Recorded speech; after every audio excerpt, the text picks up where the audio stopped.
यहाँ से मैं निकल गया हूँ और यहाँ से भाई मैंने खाया मंचूरियन। ठीक है भाई, 50 रुपये की प्लेट थी, बढ़िया थे। पर देखते हैं भाई कितना रुपये इसमें डिडक्ट होगा। और तो भाई यहाँ से शिमला है 192 किलोमीटर, चंडीगढ़ 90 किलोमीटर और पटियाला रह गया 22 किलोमीटर। थोड़ा सा भाई गलत आ गए और नहीं है ना भाई। तो दोस्तों नमस्कार, एक बार आप सभी का स्वागत है ये तो एक और स्टार्ट कर रहा हूँ। आज का जो ब्लॉग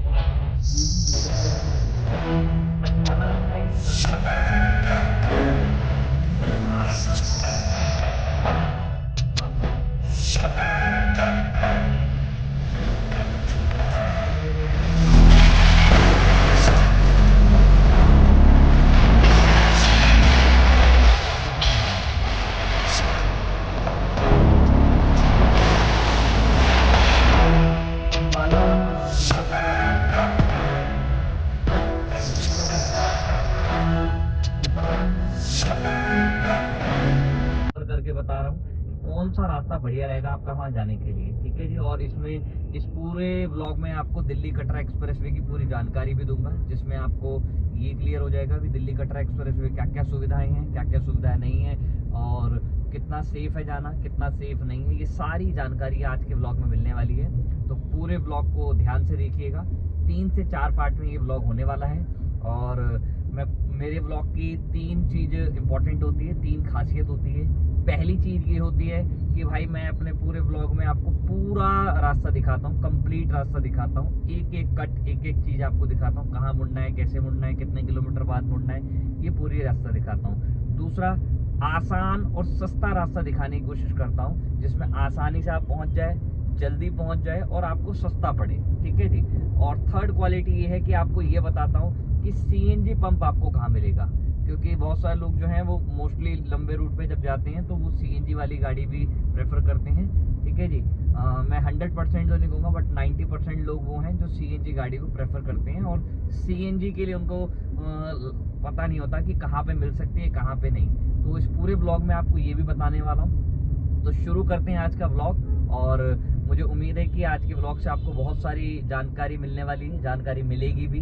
ठीक है जी। और पूरी कोशिश करूंगा कि तमाम जानकारी आपको इस चैनल पे दे पाऊँ और खाना पीना आप खा सकते हैं, कौन सा रेस्टोरेंट अच्छा है, वो भी चीज़ आपको इसके बारे में बताऊंगा। और अभी जो टाइम हो रहा है वो हो रहा है दोस्तों 12:10 और मैं हूँ अभी नजफगढ़ के, जो नजफगढ़ का मेन रोड है वहाँ पे हूँ, दिल्ली गेट के अपोजिट साइड। ये सामने जो रोड जा रहा है ये रोड सीधा चला जाएगा ढांसा मेट्रो स्टेशन है उसके पास पहुंच जाएगा और वहां से राइट होके हम पहुंचेंगे आपका बहादुरगढ़ बस स्टैंड। ठीक है, नजफगढ़ बहादुरगढ़ जो बस स्टैंड है वहाँ, और वहाँ से लेफ्ट हो जाएंगे तो चले जाएंगे सीधा बहादुरगढ़ के लिए। तो अभी जो मुझे टाइम दिखा रहा है वो दिखा रहा है 3 घंटे 58 टोटल टाइम दिखा रहा है। तो 4:08 मेरा अराइवल टाइम रहेगा, मतलब 4:08 पहुँच जाएंगे। अभी गाड़ी की सीएनजी ऑलमोस्ट फुल है, बट फिर भी रास्ते में जहाँ भी अभी नजफगढ़ के पास ही टॉप अप करवा लूँगा, फुल करवा लूँगा। ठीक है ना। तो चलिए शुरुआत करते हैं और वीडियो में क्या अच्छा लगा क्या बुरा लगा कमेंट करके जरूर बताइएगा और चैनल पे नए हो तो भाई सब्सक्राइब जरूर कर लीजिएगा। तो लेट्स गो, आगे बढ़ते हैं और दिल्ली का ट्रैफिक थोड़ा सा आनंद लेते हुए पहुँचते हैं। ठीक है जी। तो भाई अभी मैं हूँ नजफगढ़ फिरनी रोड पे और फिरनी रोड पे से यहाँ से सामने आ जाएगा Dhansa metro station. Dhansa metro station से हम हो जाएंगे राइट। ठीक है जी। और ये भाई जाम लगा ही रहता है, रात को तो इतना नहीं रहता बट दिन के टाइम भारी यहाँ जाम लगा ही रहता है। इस रोड पे अगर आप नजफगढ़ में हैं तो भाई एक चीज़ का जरूर ध्यान रखना, इस रोड पे एक तो हेलमेट जरूर पहनना। हेलमेट तो वैसे भी पहन के रखना, अगर आप लोकल के हो तो भी भाई हेलमेट जरूर लगा के रखना, क्योंकि ट्रैफिक पुलिस वाले ही सब कहीं भी मिल सकते हैं। और दूसरा भाई रॉन्ग साइड अपनी गाड़ी को मत चलाना। ठीक है जी, क्योंकि रॉन्ग साइड जो है ना यहाँ पर बड़ा पंगे वाला काम है, तो इसलिए रॉन्ग साइड अपनी गाड़ी को मत चलाना। ये भाई आ रहे हैं रॉन्ग साइड, बट भाई इनके चक्कर में मत रहना, क्योंकि रॉन्ग साइड चल तो लेंगे बट भाई आगे जाके आपको दिक्कत हो सकती है, ट्रैफिक पुलिस वाले मिल जाते हैं। ठीक है ना। तो इस चीज़ का भाई ध्यान रखना। और ये इस वाले रोड की अपडेट थी। और अभी पहले इस रोड पे ऐसा इतना दिक्कत नहीं थी, बट जब से मेट्रो स्टेशन बन गया है तो बहुत ज़्यादा दिक्कत होने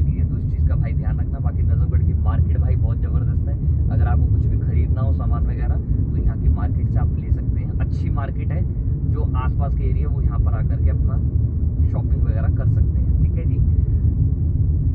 तो भाई लगभग फिरनी रोड जो है वो अपना फिनिश हो गया है। यहाँ से अगर हम लेफ्ट हो जाएंगे तो चले जाएंगे भाई ढांसा के लिए। ठीक है जी। और राइट हो जाएंगे तो चले जाएंगे नजफगढ़ के लिए। ठीक है जी। आगे बढ़ते हैं भाई। रॉन्ग साइड बहुत लोग आते हैं, बट जिस दिन भाई पुलिस वाले ज़्यादा होते हैं वहाँ पकड़े भी बहुत जाते हैं। तो इस चीज़ का भाई ध्यान रखना कि जल्दी के चक्कर में अपना कोई नुकसान मत करवा लेना। ठीक है ना। देखिए यहाँ से लेफ्ट हो जाएंगे तो आप चले जाएंगे ढांसा, और ये अपने लेफ्ट में आ गया ढांसा बस स्टैंड। ठीक है ना। और ढांसा बस स्टैंड और राइट में आ गया नजफगढ़। तो भाई यहाँ से अगर स्ट्रेट चले जाओगे तो नागलोई, और लेफ्ट हो जाएंगे तो बहादुरगढ़ और नजफगढ़ बस स्टैंड के लिए। और यहाँ से हमें होना है लेफ्ट। ठीक है जी। ये है बहादुरगढ़ बस स्टैंड। यहाँ से सारी बहादुरगढ़ की गाड़ियाँ मिलती है, बस टैक्सी सारी यहाँ से मिल जाती है आपको। ठीक है जी। और ये आ गई है भाई नजफगढ़ मंडी। तो यहाँ से हमें चलना है 6.4 किलोमीटर स्ट्रेट, और वहाँ से हो जाएंगे हम लेफ्ट बहादुरगढ़ के लिए। ठीक है जी। तो ये है नजफगढ़ मंडी। यहाँ पे भाई जाम लगना नॉर्मल सी बात है, क्योंकि भाई यहाँ पर जो है मंडी एरिया है और स्पेस बहुत कम है। बट भाई जब छापा यहाँ पड़ता है ना एमसीडी वालों का या जिसका भी, तो भाई पूरा रोड खाली हो जाता है। ऐसा लगता है कि भाई जब इससे बढ़िया तो रोड ही नहीं है यहाँ पर। ठीक है ना। तो ये नजफगढ़ मंडी में हम पहुँच गए हैं, और आगे जाके भाई राइट में जो आ जाएगा अपना ये देखिए, ये भाई राइट में है Najafgarh depot, TTC depot. But अभी इस पर काम चल रहा है, और मेरे ख्याल से इसे रिन्यू कर रहे हैं, बढ़िया रेनोवेट कर रहे हैं, दोबारा से तैयार कर रहे हैं। कंफर्म कह नहीं सकता। अच्छा, इसी रोड पे अगर सीधा चले जाओगे तो झड़ोदा कलान आ जाएगा। ठीक है जी।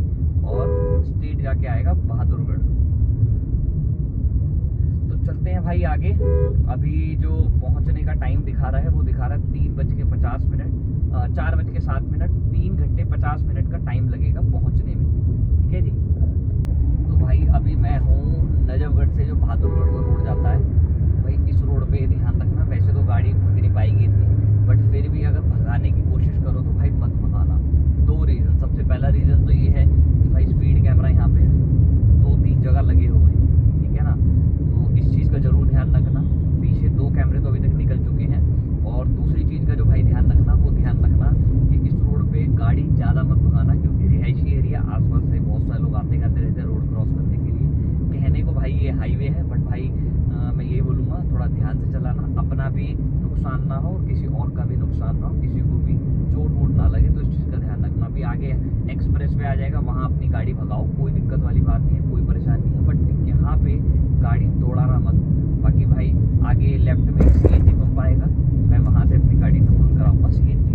ठीक है ना। अभी थोड़ी बहुत कम है, क्योंकि यहाँ से जो मुझे नॉलेज है, जो मैंने अभी तक देखा है, यहाँ से पटियाला तक फिर एक ही पंप पड़ेगा रास्ते में, इसके अलावा कोई भी पंप नहीं पड़ेगा। तो मैं अभी ये मैप में भी आपको सीएनजी पंप नहीं दिखाएगा, जो सीएनजी यहाँ से मैं भरवाऊँगा। यहाँ से आप अपनी गाड़ी में सीएनजी भरवा सकते हो। देखिए ये आईजीएल का सीएनजी पंप है। अगर आप गूगल मैप में देखोगे तो वहाँ ईजिली शो नहीं करेगा। तो यहाँ से आप अपनी गाड़ी में सीएनजी फुल करवा सकते हैं। ठीक है जी।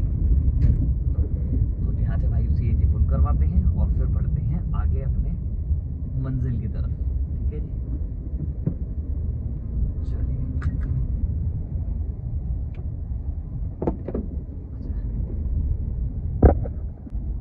तो भाई यहाँ से अपनी गाड़ी में कर लिया है CNG full. Petrol already full है, क्योंकि यहाँ से पटियाला तक सीएनजी नहीं मिलेगा। पटियाला से 20 किलोमीटर पहले सीएनजी पंप मिलेगा, और एक टैंक में बड़े प्यार से ये पटियाला तक आराम से पहुँचा देगी। मतलब पटियाला से पहले जहाँ पे सीएनजी पंप है वहाँ तक पहुँचा देगी। जहाँ जब मैं पहली बार आया था वहाँ से तो इसने आसानी से पहुँचा दिया था। बाकी भाई आगे देखते हैं, इस बार देखते हैं यहाँ से कितना पहुँचता है। ठीक है ना। और गाड़ी भाई अपनी पूरी सीएनजी पे चलाता हूँ। ठीक है ना। और एसी पूरा 100% चलता है, एसी बंद नहीं होता। ठीक है ना। और भाई बाकी मेरे डिवाइस चार्ज होते रहते हैं, जो डिवाइस है, कैमरा है, ऑडियो वाला डिवाइस है, ये सब चीज़ें चार्ज होते रहती हैं। ठीक है ना। चलिए तो भाई आगे बढ़ते हैं। और ये अभी पहुंच गए हैं भाई सीआरपीएफ कैंप, जो अपना झड़ौदा कलान से पहले है, ठीक है ना। और ये आ गया भाई सीआरपीएफ कैंप, ठीक है। और भाई यहाँ से जो दिल्ली का लास्ट गांव पड़ता है नजफगढ़ के पास, वो है झड़ौदा कला।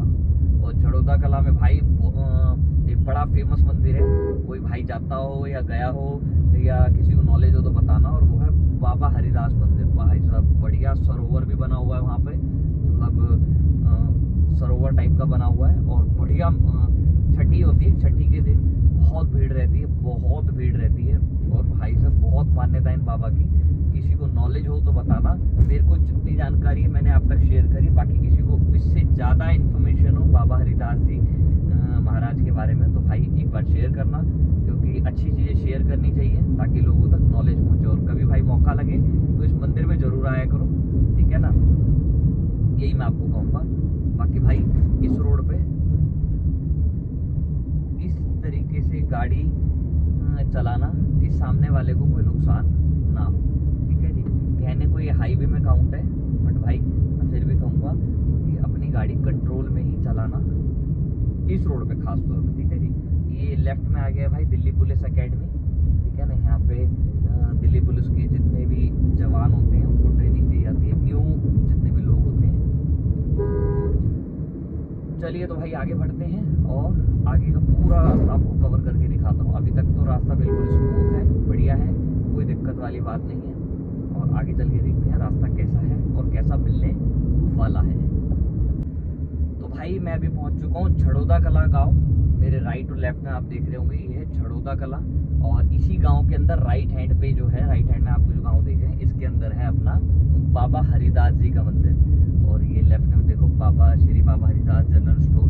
मतलब यहाँ मैक्सिमम जो आपको चीज़ें मिलेगी वो बाबा हरिदास जी के नाम पे मिलेगी। मैंने बताया था ना आपको, बहुत ज़्यादा मान्यता है उनकी।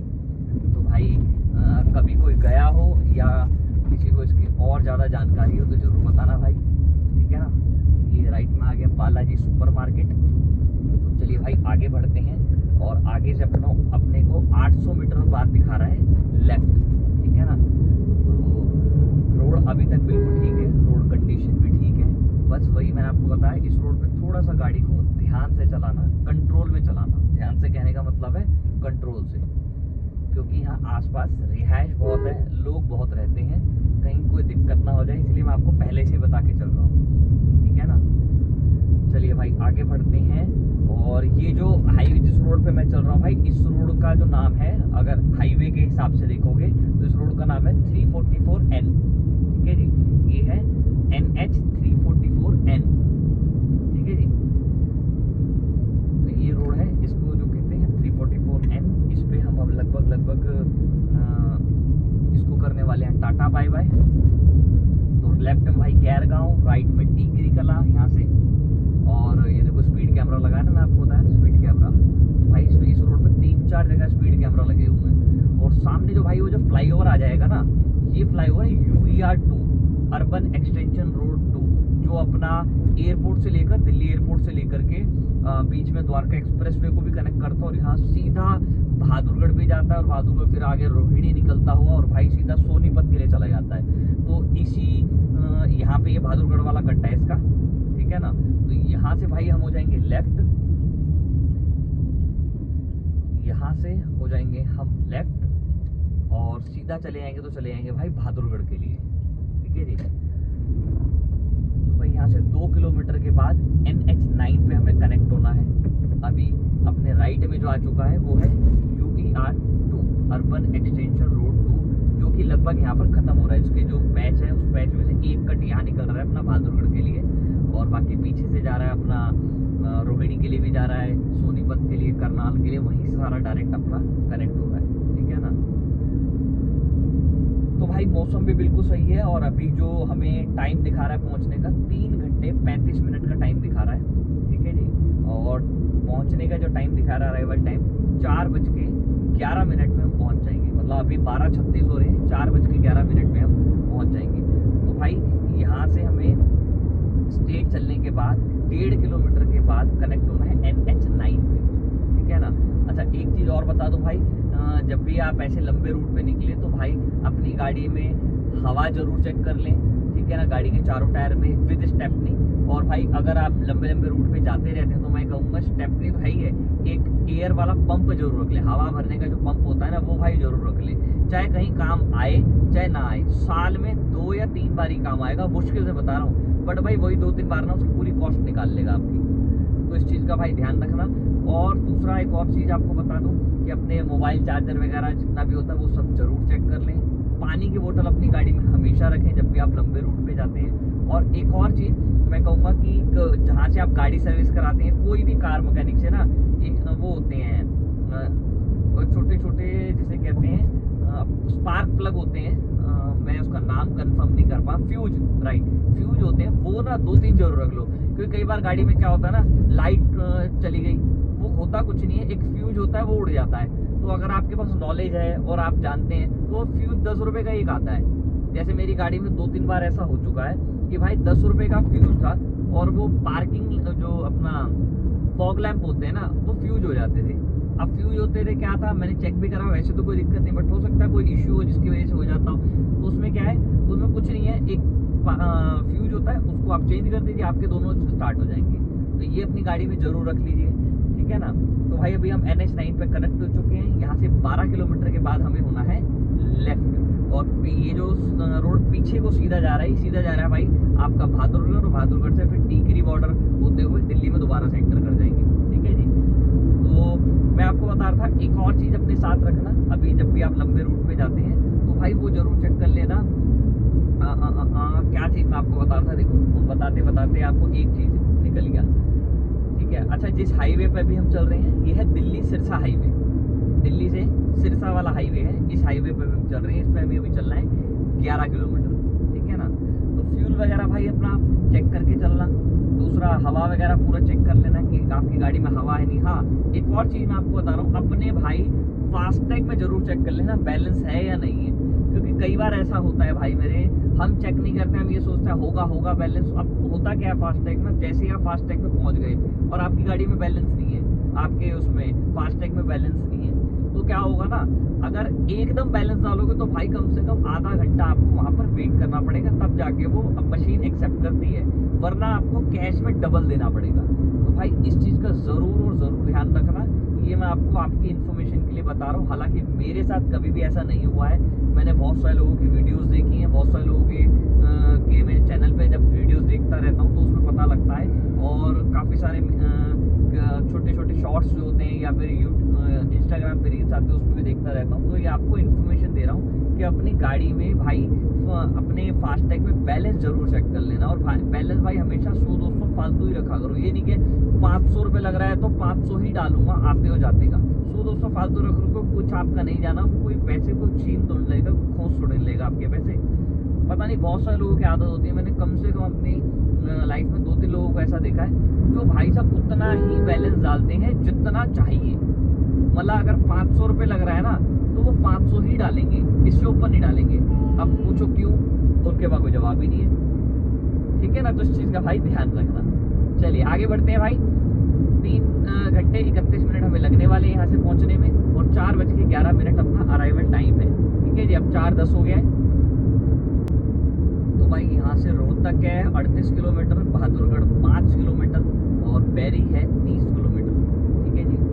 और जिस रोड पे भी हम चल रहे हैं वो है NH9, और यहाँ से लगभग 6.5 किलोमीटर के बाद हमें लेना है लेफ्ट, ठीक है जी। अच्छा, इस वाले हाईवे जिस पे अभी मैं चल रहा हूँ इस पे भी आपको CNG के ऑप्शन मिल जाएंगे, यहाँ पर CNG के बहुत ऑप्शन है, राइट में भी है, लेफ्ट में भी, देखिए आगे लेफ्ट साइड में आपके आएगा हरियाणा सिटी गैस, तो वहाँ से भी आप अपनी गाड़ी में CNG भरवा सकते हैं। वैसे तो मैंने दिल्ली में ही फिल करवा लिया था, मैंने आपको पहले दिखाया था, तो यहाँ से भी आप अपनी गाड़ी में CNG भरवा सकते हैं। इस रोड पे मतलब 5-6 CNG पंप है जिसमें अच्छा प्रेशर रहता है, वहाँ से आप अपनी गाड़ी फुल करवा सकते हैं। देखिए ये लेफ्ट में है ना HCG, हरियाणा CNG, ठीक है जी, और राइट में भी HCG के नाम से ही है। तो इनमें प्रेशर फुल रहता है, बस थोड़ा सा महंगा पड़ता है, वहाँ लगभग दिल्ली में 76 रुपये रेट है, और यहाँ पर मेरे ख्याल से 85 या 86 रुपये का रेट है, तो 10 रुपये का लगभग आपको फ़र्क आ जाएगा। 10 का मतलब अगर 7 किलो गैस आती है, 70 रुपये का फ़र्क आपके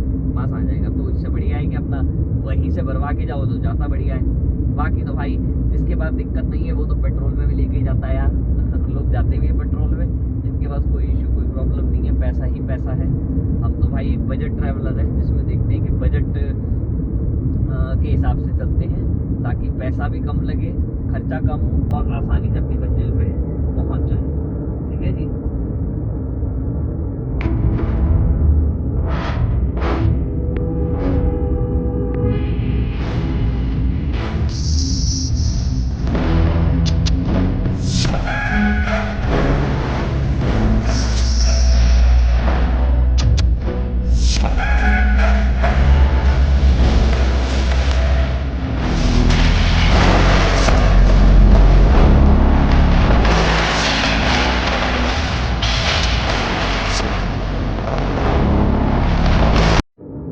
अच्छा भाई, इस वाले रोड पे जरूर ध्यान रखना, जिस हाईवे पर मैं चल रहा हूँ इस पे भाई अपनी स्पीड लिमिट 90 की ही रखना। खाली रोड है, गाड़ी तो 100 की भी भाग जाएगी, 120 की भी भगा लो, कोई दिक्कत वाली बात नहीं है। बट भाई मेरे इस वाले रोड पे एक तो रिस्क है, और देखो आसपास से ना गाड़ी निकलती है, जैसे बाइक देखो बाहर निकली है रोड क्रॉस करके, और रिस्क तो है ही है। दूसरा भाई ट्रैफिक पुलिस वाले रहते हैं यहाँ पर, कैमरा लगा के, वैसे कैमरा नहीं लगा बट वो उनका जो वो होता है, क्या नाम है, जुगाड़ू कैमरा, उसको लेकर के खड़े रहते हैं, स्पीड कैमरा। तो भाई उससे आपकी गाड़ी का नाप देंगे मीटर, तो इस चीज़ का भाई ध्यान रखना, चालान भी कटेगा और भाई नुकसान भी हो सकता है। ठीक है जी। तो इस वाले हाईवे पे इस चीज़ का जरूर ध्यान रखना। मैंने कई बार नोटिस करा है, आते हो जाते टाइम यहाँ पे मिल जाते हैं। ठीक है जी। तो भाई यहाँ से राइट हो जाओगे, जहाँ ट्रक मुड़ रहा है तो यहाँ चले जाओगे आप बहादुरगढ़ के लिए। ठीक है जी। यहाँ से राइट होने पे बहादुरगढ़, और यहाँ से हम चलेंगे स्ट्रेट लगभग 1.9 किलोमीटर हमें स्ट्रेट चलना है, और उसके बाद हम कनेक्ट होंगे वेस्टर्न पेरिफेरल एक्सप्रेसवे पर। तो भाई आगे आ जाएगा कुंडली मानेसर एक्सप्रेसवे, 2 किलोमीटर बाद है। ठीक है जी। और विशाल फिलिंग स्टेशन राइट साइड में है, जहाँ पे पेट्रोल तो अवेलेबल है, डीजल भी अवेलेबल है, बट भाई सीएनजी अवेलेबल नहीं है। बस वहीं तक सीएनजी थी, यहाँ पर कोई सीएनजी नहीं है। बाकी किसी को पता हो तो बताना भाई। ठीक है जी। तो भाई यहाँ से 1.2 किलोमीटर बाद होना है लेफ्ट, और टाइम जो अभी लगेगा 3 घंटे 23 मिनट, 4:10 पे अराइवल टाइम है, 4:10 में हम पहुँच जाएंगे। ठीक है ना। और भाई ऐसे ये ट्रक जो होते हैं ना, बड़े बड़े ट्रक, इनको 4 से 5 सेकंड के अंदर अंदर आप इसे ओवरटेक कर लिया करें। अगर ओवरटेक कर रहे हो उनको हॉर्न दे के जरूर चले, रात के टाइम हो तो डिपर दे के जरूर चले, इस चीज़ का ध्यान रखिए। ठीक है जी। 4 से 5 सेकंड के अंदर इन वाले ट्रक्स को आप ओवरटेक कर लीजिए, अगर आप ओवरटेक करना चाह रहे हैं। और भाई इनको दिन में है तो हॉर्न दे के चले, और रात के टाइम है तो भाई अपना टिपर दे के जरूर चले। ठीक है जी। ये देखिए यहाँ लिखा ना मानेसर कुंडली, तो यहाँ से होना है हमें लेफ्ट, सीधा चले जाएंगे तो रोहतक के लिए चले जाएंगे, तो हमें यहाँ से होना है लेफ्ट, और आगे जाके हम कनेक्ट हो जाएंगे आपका वेस्टर्न पेरिफेरल एक्सप्रेसवे पर। और आगे जाके भाई अपना आएगा पहला टोल, अपनी जर्नी का पहला टोल। और भाई जब मैं अभी लास्ट टाइम आया था तो उस पर टोल नहीं लगा था, अब पता नहीं उस टाइम नहीं कटा था, क्यों नहीं कटा था, उन्हें जाने दिया कि ऐसे ही चले आओ।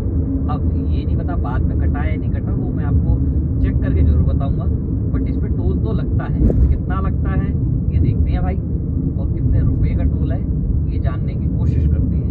ठीक है। ये देखो खुला पड़ा है, मतलब आते जाते रहो, कोई रोकने वाला नहीं है। अब ये मुझे समझ नहीं आ रहा कि इस पर टोल लगता भी है या नहीं लगता। अभी देखो लोग चलते जा रहे हैं ना, रुकना कोई है ही नहीं ना, टोल पे कोई बैठा हुआ देखो। तो भाई यहाँ पर ना अभी टोल नहीं लगता है, पहले टोल था यहाँ पर, जहाँ तक मेरी जानकारी है, मुझे इन्फॉर्मेशन है, पहले इस पर टोल लगता था, बट अभी टोल नहीं लगता है। हो सकता है या तो काम चल रहा है इस वजह से टोल बंद कर दिया, या फिर इसका टोल पूरा हो चुका है इस वजह से पूरा कर दिया, बंद कर दिया है। तो भाई यहाँ से अगर लेफ्ट वाला जो कट जा रहा है वहाँ चले जाओगे तो आप चले जाओगे मानेसर के लिए, और हमें जाना है भाई ऊपर की साइड। तो लेफ्ट वाला रास्ता चला जाएगा आपका मानेसर, और हमें जाना है ऊपर की साइड, ये वाले रास्ते पे। ठीक है जी। अभी मैं कनेक्ट हो चुका हूँ वेस्टर्न पेरिफेरल एक्सप्रेसवे पर, और यहाँ पे 7.5 किलोमीटर स्ट्रेट चलना है। और इस वाले एक्सप्रेसवे पर मे बी जो स्पीड लिमिट है वो 120 है, मे बी, ठीक है जी। तो एक्सप्रेसवे बहुत शानदार बना हुआ है, बट इस पर टोल अभी क्यों नहीं स्टार्ट करा, क्या रीज़न है वो मैं क्लियर नहीं कर पा रहा कि भाई टोल क्यों नहीं लग रहा है यहाँ पे, या टोल क्यों ले रहे हैं, क्योंकि है तो भाई एक्सप्रेसवे, और एक्सप्रेसवे अगर स्टार्ट हो चुका है तो भाई और पूरी तरीके से स्टार्ट है, और अभी का नहीं बहुत टाइम पहले का स्टार्ट हो रखा है। तो इस पर टोल क्यों ले रहे हैं, रीज़न क्या है, किसी को पता हो तो बताना यार कि अभी टोल वगैरह क्यों नहीं लग रहा है। वैसे नहीं लग रहा है तो अच्छी बात है, बट भाई क्यों नहीं लग रहा है ये तो पता लगे। ये देखो, अगर टोल नहीं लग रहा है तो काम भी देखो ऐसा ही हो रखा है एक्सप्रेसवे का, मतलब एक्सप्रेसवे पूरा खराब भी हो रखा है, बन के यूज़ हो गया काफ़ी बार, तो इस वजह से खराब भी काफ़ी हो रखा है। बाकी भाई किसी को जानकारी हो तो बताना इसके बारे में। यार ये सामने आप ट्रक देख रहे हो भाई, पता नहीं ऐसे लोग कौन लाइसेंस दे देता है आजकल, इतने करप्शन है ना, साले पैसे दे के लाइसेंस तो बनवा लेते हैं। अब इसको गधे को ये नहीं पता कि भाई अगर तेरी स्पीड स्लो है या तो 60, 70, 80 की स्पीड में चल रहा है एक्सप्रेस वे, तो भाई ये जो लाइन है ना जिसपे चल रहा है ये है भाई ओवरटेक के लिए। अब इन जैसों की वजह से ना जो स्पीड से पीछे आ रहा है, जो एक्सप्रेस वे की स्पीड का यूज़ कर रहा है 120 का, अब उसको रॉन्ग साइड से भाई ओवरटेक करना पड़ता है यार। इतना तो यार, और ट्रक ड्राइवर है भाई, कोई अगर चलो गाड़ी वाला हो समझ गया गधा है, कोई वैसे ही नॉर्मल गाड़ी लेके चल रहा है तो समझ आ गया बेवकूफ़, इसके पास तो भाई हैवी लाइसेंस होगा। अब देखो ये वाला गाड़ी है, ये इसको बीच में चल रहा है कोई दिक्कत नहीं है भाई, जिसको स्लो चलना है वो लेफ्ट से चलो, जिसको ओवरटेक करना है राइट से चलेगा वो। अब सामने ये ट्रक देखो भाई, ऐसे लोग ऐसे है ना, और इनकी वजह से बहुत ज़्यादा एक्सीडेंट होते हैं। क्यों? क्योंकि गलत जगह से, देखो मुझे गलत जगह से ओवरटेक करना पड़ रहा है, रीज़न अब वो स्लो चल रहा है उसकी वजह से ओवरटेक गलत जगह से करो, या तो अपनी स्पीड कम करो, इनके जाने का इंतजार करो। अब भाई जब तेरे को चलानी ही 70-80 की स्पीड में है या कुछ भी है, तो भाई तू यहाँ पे जा ही क्यों रहा है, इस वाले रोड पे चल ही क्यों रहा है, ये भाई भी तो चल रहा है बीच वाले में, दिक्कत क्या है। तो भाई इतना यार थोड़ा ध्यान रखा करो। बाकी मैं तो बस भाई देखो समझा सकता हूँ, क्योंकि ज़्यादातर एक्सीडेंट इनकी वजह से होते, क्योंकि इंसान गलत जगह से लेगा जो कि रूल के अकॉर्डिंग नहीं है। और देखो बोर्ड भी लगे स्पेशली, भारी वाहन बाएं लेन में चले, हिंदी में भी लिखा है इंग्लिश में भी लिखा है, तो इतना तो यार इंसान को पढ़ना आना चाहिए ना कि यार जो एक्सप्रेसवे वालों ने लिखा हुआ है किसी रीज़न से तो लिखा होगा, ऐसा तो है नहीं कि हवा में लिख दिया होगा, कुछ तो कारण होगा लिखने का उनका, ठीक है जी। तो भाई यहाँ से ये देखिए, ये वेस्टर्न पेरिफेरल एक्सप्रेसवे पे आप देखिए यहाँ पे भाई काम चल रहा है, इसी रीज़न से इन्होंने टोल बंद कर रखा है। तो भाई वैसे बिल्कुल सही कर रखा है, रूल भी यही कहता है। और बहुत सारे एक्सप्रेसवे तो भाई ऐसे भी हैं जहाँ पर भाई मेरे कुछ भी नहीं है, अभी बन रहा है मगर उसके बावजूद भी टोल लग रहा है। आप द्वारका एक्सप्रेसवे देख लो, अभी पूरी तरीके से स्टार्ट भी नहीं है, बट भाई वहाँ पर एमसीडी वाले तो कभी बैठ गए थे जब स्टार्ट भी नहीं हुआ था, तब से बैठे हुए एमसीडी वाले। भाई पता नहीं क्या है क्या नहीं है, ये तो भाई वो जो अपने ट्रक वाले भाई हैं वही बता सकते हैं, ठीक है ना। तो भाई यहाँ से 800 मीटर के बाद होना है लेफ्ट NE5, इट मीन्स हम कनेक्ट हो जाएंगे नेशनल एक्सप्रेसवे 5 जो है अपना दिल्ली कटरा एक्सप्रेसवे, ठीक है जी। तो यहाँ से लगभग 500 मीटर के बाद होना है लेफ्ट। चलिए तो भाई आगे बढ़ते हैं। अभी तक का जो रास्ता था वो बिल्कुल ठीक ठाक आया है, ज़बरदस्त आया है, और यहाँ से अभी अपना कोई भी टोल नहीं आया है, अभी तक एक भी टोल अपना रास्ते में नहीं पड़ा है, ठीक है ना। तो मेरे ख्याल से कि जैसे ही इस वाले एक्सप्रेसवे पे हम कनेक्ट होते हैं तो ये टोल आ जाता है, और टोल शायद इस पर भी 200 रुपये का लग रहा है, बाकी जितना आपको लगता है बता। देखो यहाँ से स्ट्रेट चले आओगे तो कटरा, तो स्ट्रेट चले आओगे तो सोनीपत, और लेफ्ट हो जाओगे तो कटरा के लिए, ठीक है जी। तो भाई अपने को होना है यहाँ से लेफ्ट, और ये जो अपना आ गया है ये है NE5, मतलब कि नेशनल एक्सप्रेसवे 5। यार यहाँ ये तो दिखा रहा है कि अच्छा 79 किलोमीटर के बाद अपने को NH152D पे होना है। 566 किलोमीटर है भाई यहाँ से कटरा, रोहतक 36, सांपला है 17 किलोमीटर। और भाई अभी जो जाने में टाइम लगता है ना कटरा, वो लगता है लगभग 12-13 घंटे, बट ये एक्सप्रेसवे जब आप जाएंगे ना, जब ये स्टार्ट हो जाएगा पूरी तरीके से, तो भाई टाइम लगेगा वो मात्र 6 घंटे, तो सिर्फ और सिर्फ 6 घंटे में आप पहुंच जाओगे, तो बहुत बढ़िया हो जाएगा।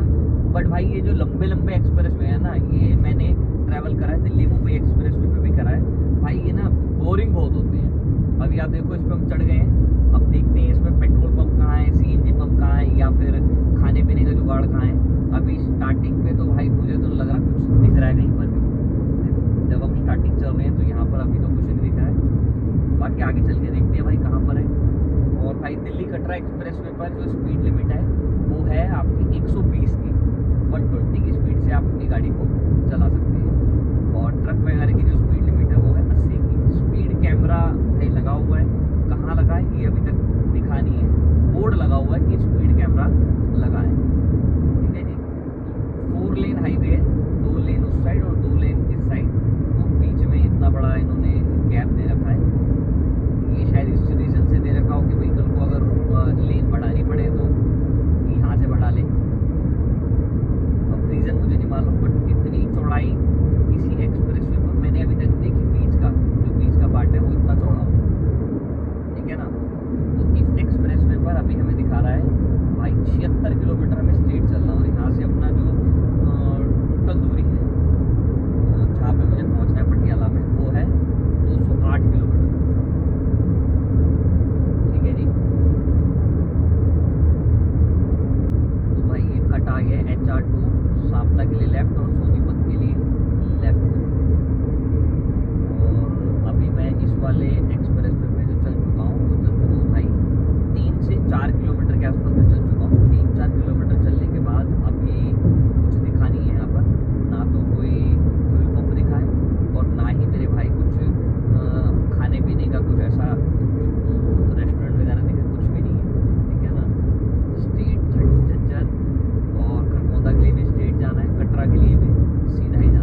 से आपका टोल डिडक्ट होगा। बढ़िया यार, ये चीज़ भी अच्छी है ना। तो भाई यहाँ से अंबाला 157, जींद 47 और कटरा 530 किलोमीटर। और अभी मैंने थोड़ा सा रूट चेंज करा ही से, क्योंकि पहले रूट कुछ और दिखा रहा था, बट जो रूट है इसका, अभी इस हाईवे पर मैं लगभग चल चुका हूँ 30 किलोमीटर के आसपास, और अभी 80 किलोमीटर और चलना है इसी वाले एक्सप्रेस वे पर। और 80 किलोमीटर चलने के बाद होना है लेफ्ट। टोटल जो भाई अपना डिस्टेंस दिखा रहा है वो दिखा रहा है 177 किलोमीटर, ठीक है जी।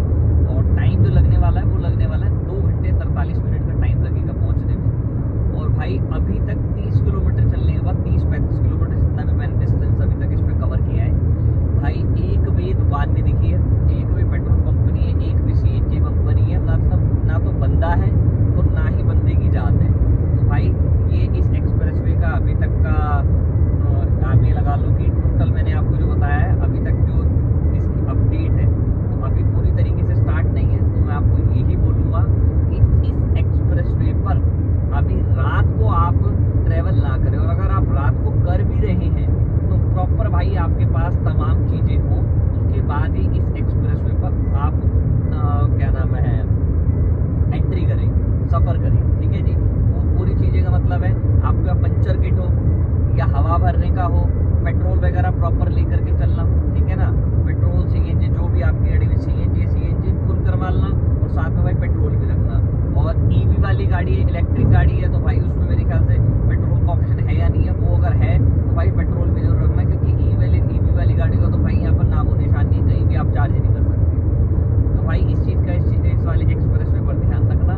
बाकी फैमिली के साथ तो रात को बिल्कुल भी इस एक्सप्रेस वे पर कहते हैं सफ़र मत करना, बिल्कुल भी इस वाले एक्सप्रेस वे पर, ठीक है जी। दूसरा, अच्छा एक और चीज़ आपको बताऊँ भाई, ये वाला जो रास्ता है ना दिल्ली से पटियाला जाने के लिए, कटरा एक्सप्रेस वे, ये सबसे बढ़िया है। एक तो आसान पड़ेगा, सस्ता पड़ेगा, जल्दी पहुँचाएगा, ठीक है। और अम्बाला वाले रास्ते से GT करनाल वाला जो रोड है, जो सोनीपत पानीपत से होते हुए जाते हैं, वो भाई एक तो उसमें आपको बार बार ब्रेक लगाने पड़ेंगे। 80, 90, 100 की स्पीडी गाड़ी मेंटेन कर सकते हैं यहाँ पर कई किलोमीटर, मतलब 30, 40, 50 किलोमीटर तक। और अगर गाड़ी ठीक ठाक सी है, मेरी कैसी नहीं है वैगनर, तो भाई ठीक ठाक सी गाड़ी है तो 120 की स्पीड में लगातार आप 70-80 किलोमीटर चल सकते हैं, कोई दिक्कत वाली बात नहीं है, ठीक है ना। तो भाई ये चीज़ है।